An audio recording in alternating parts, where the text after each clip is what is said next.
اگر نمایا جی مارکہ فہل فہل فہل اچھا ذیقعد 14 ہجری یہاں 80,000 رومی فوج پرانے تجربہ کار سپہ سالار سکلار رومی بہادر کے ماتحت مسلمانوں کا انتظار کر رہی تھی۔ اسلامی لشکر بالمقابل خیمہ زن ہوا۔ تکلیف پہنچانے کے لیے رومیوں نے نہر کے بند توڑ دیے، کوسوں تک زمین کیچڑ اور پانی سے بھر گئی، مگر غازیوں کے استقلال کو نہ سینچ سکی۔ گفتگو کے لیے بطریق سفارت حضرت معاذ بن جبل رضی اللہ تعالی عنہ رومی دربار میں تشریف فرما ہوئے۔ فوجی گورنر بصد جاہ و جلال پرتکلف مکان میں سونے کی کرسی پر بیٹھا ہوا تھا۔ حضرت معاذ غالیچوں کو ہٹا کر زمین پر بیٹھ گئے۔ گورنر نے کرسی پر بیٹھنے کا اشارہ کیا۔ وہ چھڑے بیٹھ نہیں گئے اور خون آئے خون سمے والا خون وہ بڑی ہوئی قالینہ قیمتی قالینہ جان کر میں بننے کے وہ سونے کی کرسی بیٹھ گیا اور آکڑے بیٹھا تو داخل ہوئے وہ سونے ڈپ وہ خونی اس کی قالینوں ہن کر بنے لگے ہوئے تھلے ہٹا کے پپڑ وغیرہ کے بہ رہے ہو کے اس نے کرسی پر بیٹھنے کا اشارہ کیا تو فرمایا یہ سامان غریب مظلوموں کا مال چھین کر بنایا گیا ہے، میں اس پر نہیں بیٹھتا۔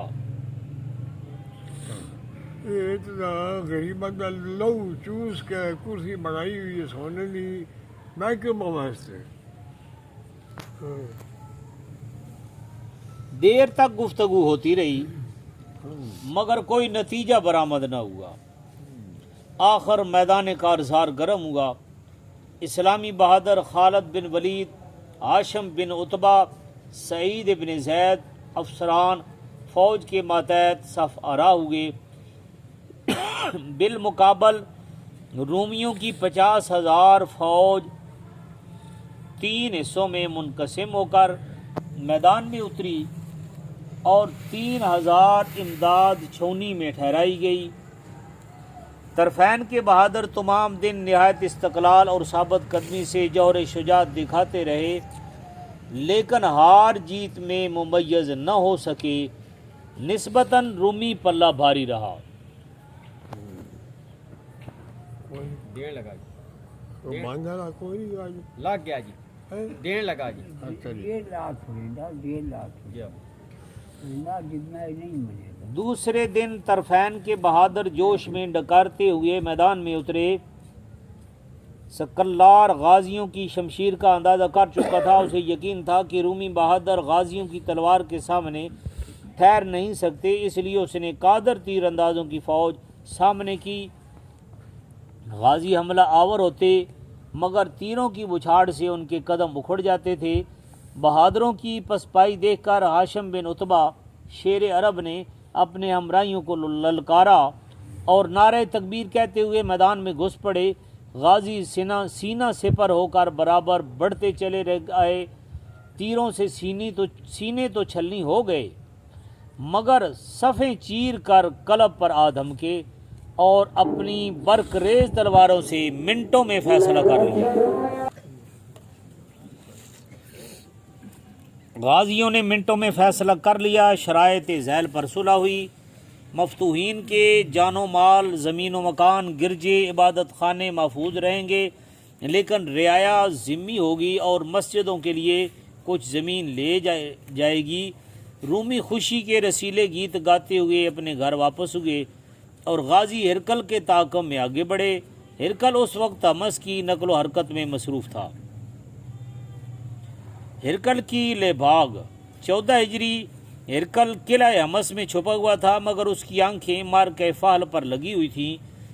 سکلار کی شکست اور ابو عبیدہ اسلامی سپہ سالار کی نقل و حرکت سے ایسا مرعوب ہوا کہ بلا مقابلہ قلعہ حمص سے نکل کر راتوں رات انطاکیہ کی طرف چل دیا۔ تاکو پر خالد مقرر ہوئے۔ مارکہ جوسیہ انطاکیہ کا میدان پہلے ہی فوجوں سے پٹا پڑا تھا۔ ان تحقیق کا ذکر سورہ یاسین وچ بھی آندا سورہ سپارے پہلے بڑے شہر اچھا سورہ یہ اتھا نس گیا نا ہرکل، سولہویں سپارے دے پہلے رکوع نہیں انطاکیہ دے ذکر قاری صاحب پہ دن 16ویں سپارے دے پہلے رکوع وچ بھی نہیں ذکر انطاکیہ دا۔ اس سے بھی ہوسی انطاکیہ کا میدان پہلے ہی فوجوں سے پٹا پڑا تھا۔ حمص کی فوجیں بھی وہیں آ کر جمع ہوئیں۔ خالد سیف اللہ 10,000 اسلامی بہادروں کے ساتھ مقابل ہوئے۔ تھیوڈرک برادر ہرکل میدان میں اترا اور جان توڑ کر لڑا بھی، مگر باوجود اس کثرت فوج کے ایک ہی حلہ میں شکست کھائی اور قلعہ حمص کو آ سنبھالا۔ اس تو اگر نواں مضمون ہے جی یرموک دی فتح۔